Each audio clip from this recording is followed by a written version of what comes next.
In this video, we're exploring the concept of scholarly opinion. So why might you need this? Now, it's important in a few areas. With study, it makes your assignments stand out from the rest, which can equal better grades. And it also gives you a clear framework and purpose in which to write your essays around. Now, from a work perspective, you need to be able to have a scholarly opinion if you want to position yourself as a subject matter expert.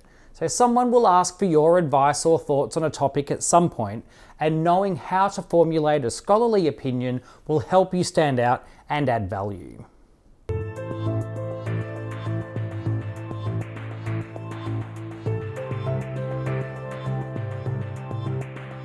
Ahoy, Peter here. This is Hugo and we're from Brighter Training, and today we're looking at what is meant by the term scholarly opinion, why it can be helpful and how to do it. If you appreciate our videos and get something out of them, then also consider hitting like and subscribe since it costs you nothing and does mean a lot to us. Now, everyone has opinions. Does pineapple belong on pizza? Is chocolate better than vanilla? Is Megan the villain or the victim? And should we care? And that's just opinion. Now, what we need to do is expand on that. Why does pineapple belong on pizza? What data exists regarding that hypothesis? And is there a correlation between preference and personality? Preference and parenting, maybe nature versus nurture? So to understand the purpose of scholarly opinion, it probably helps to start with something called Bloom's taxonomy. Now, if you're not familiar with it, in one sentence, Bloom's taxonomy is a hierarchical ordering of cognitive skills that helps teachers to teach and students to learn. So it's useful when learning new academic skills or moving up in management. And it also helps if you're from a really technical background and you're attempting a more creative branch of study where you're suddenly asked for opinions rather than specifications or pure facts. So I'll do a separate video on this, but the crux is that high school or many bachelor's degrees focus on just remembering, understanding, and applying. Now, scholarly opinion calls for taking available data, analysing and evaluating it, and then using it to create a new perspective. But we're not just looking for a subjective opinion. Essentially, scholarly opinion is having a view backed up by reputable research. Ideally, you choose an opinion, present data from multiple sides of the issue, and then back up your stance with additional evidence. In the workplace, people want you to add value by making recommendations. They don't want vagueness or sitting on the fence. They want to know if the idea is good or bad and why. So let's look at an example. Say you're doing an assignment. Now, the essay topic asks you to discuss the importance of leadership styles on employee innovation.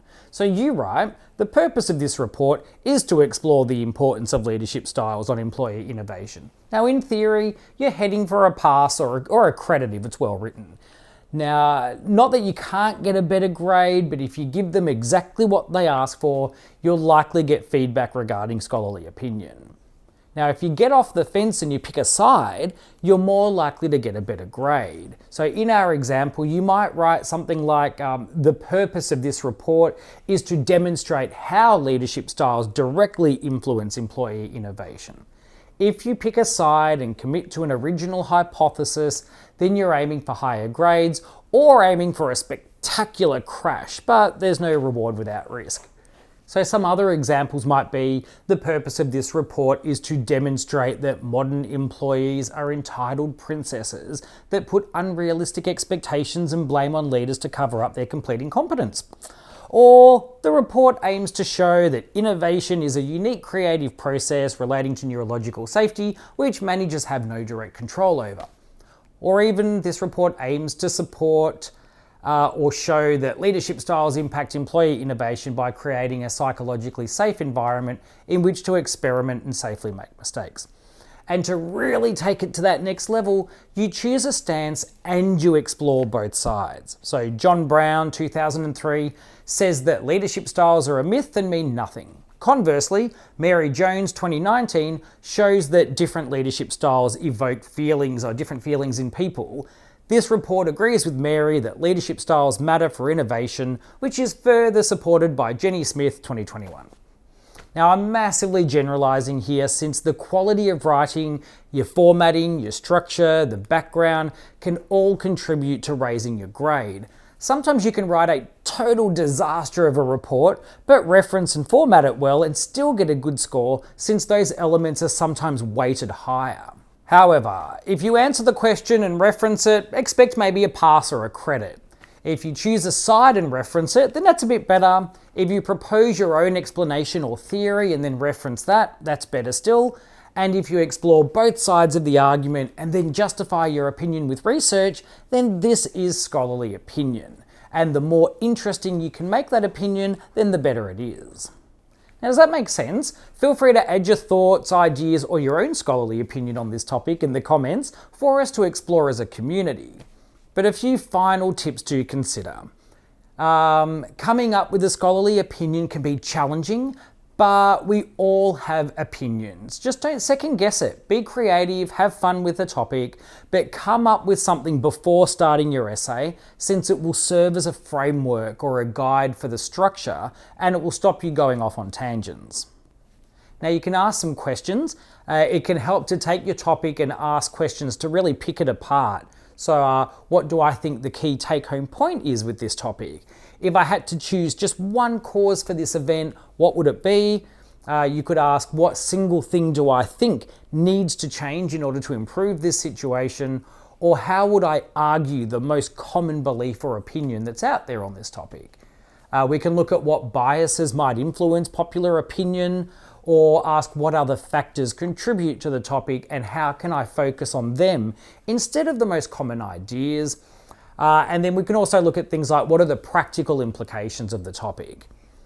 Now, next, you want to introduce it early. So remember, your scholarly opinion should be clear from the very start of your report. So your introduction should have something to the effect of, the aim of this report is to demonstrate, or this essay argues that. Ensure the reader and the audience clearly understands what you're about to present. So avoid vagueness like, we will explore, or, what we want to know is, what is your opinion? Why is your opinion useful and important? What precisely are you going to show me? And then always link it back. So when you finish a section or a paragraph, find a link back to your opinion or a bridge to the next section. The report should tell a logical story without repetition. So consider summarizing each section and then explain how the next section ties in. Then explore multiple perspectives. While you're writing about your own opinion, the best reports consider all sides of an argument. So for each argument that you form supporting your case, consider the alternative viewpoints to show that you've examined the topic in detail. Then clearly state which side of the argument you land on and why. So thanks for tuning in. I hope it was a helpful topic. And if nothing else, I'm sure we can all agree on one thing: pineapple definitely does belong on pizza. So any students watching, remember to share your ideas and questions in the comments section. If you're interested in corporate training based on educational neuroscience or advanced business admin principles, contact us today for a chat. Our contact details are on our website at brightertraining.com.au or through any of the usual social media suspects.